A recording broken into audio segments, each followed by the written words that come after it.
I have a question about timing. It sounds so weird. Okay. Sounds like I'm so loud.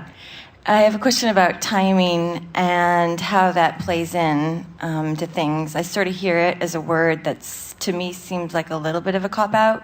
Not for you, but from from the alternative community. And it seems like whenever something doesn't happen in a speedy manner, everybody goes to either blocking or timing. And I only mention it because I'm a writer and a dream analyst, and I've been doing it for about 7 years. And I think I always believe that things can happen really fast. And well, we do too, but we want to take your word timing and explain to you what it really is. You've been hearing us talking about these vibrational matches.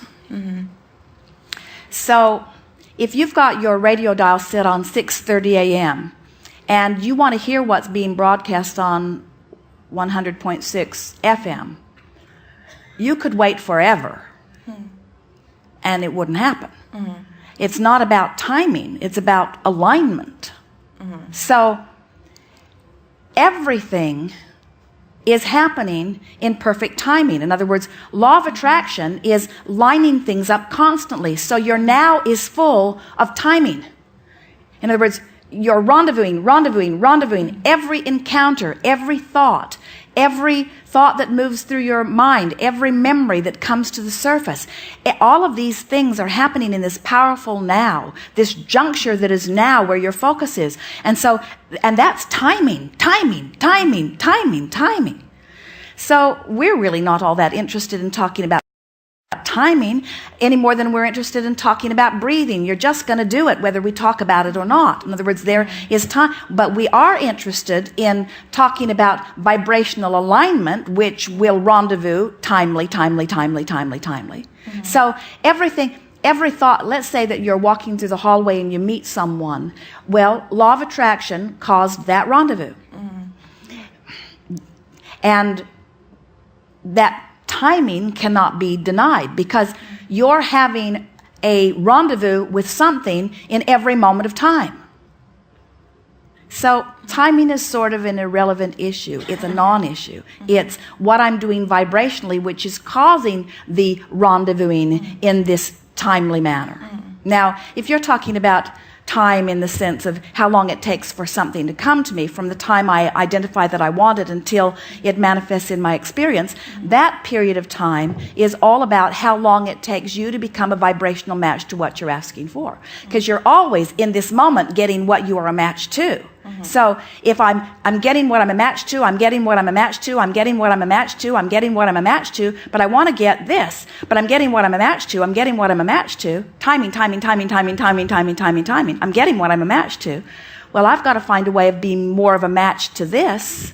And so the time is irrelevant because it is instantaneous. In the moment that the vibration of you matches what you're wanting, time is irrelevant. How much time does it take the radio signal to line up with your tuner? It is measurable, but it's not worth measuring it so fast. So what about when it feels like you are a match? And I mean, I know that what is happening when it feels like I'm a match but it isn't coming? Yes. I'm not a match. And I need to figure out how it is that I'm deceiving myself. Am I covering it up with words? Have I become so familiar with this feeling? Am I not aware?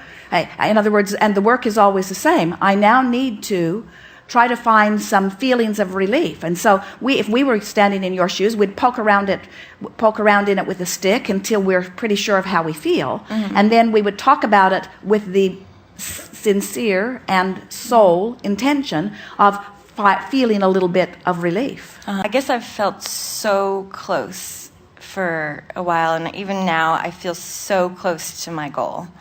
Well, you don't really. No. Because we're having this discussion because you are feeling frustration that it has not come. And that's why earlier we answered your question so blatantly when we say, well, you're not a match to it. And you and it really doesn't do any good to continue to say, why isn't it coming? Why isn't it coming? I think I'm so close. Why isn't it coming? Because that just keeps active the vibration that isn't letting it come. So what we suggest you do is sort of get your attention off whatever it is, get your attention off the fact that it hasn't come, and start finding things about that subject and about your life that you are enjoying and making peace with. What's the subject of desire? A screenplay sale. Say again? I'm a screenwriter, a screenplay sale. Yes? Yes. So talk to us about where you are.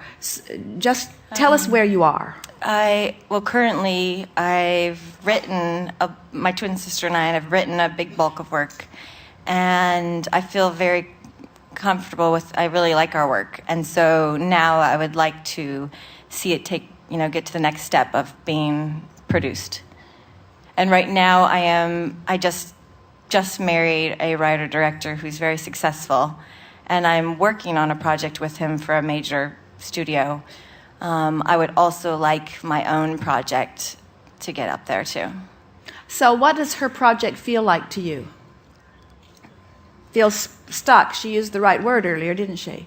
So now talk to us in a way that makes us believe that you don't feel stuck now. In other words, can you feel, you've just got to stop telling it like it is and find a way of feeling it in the way you want it to be. Well, let us ask you another question. Does a screenplay writer, do you write things only as they are, or do you make stories up? We make them up. Well, make one up about this.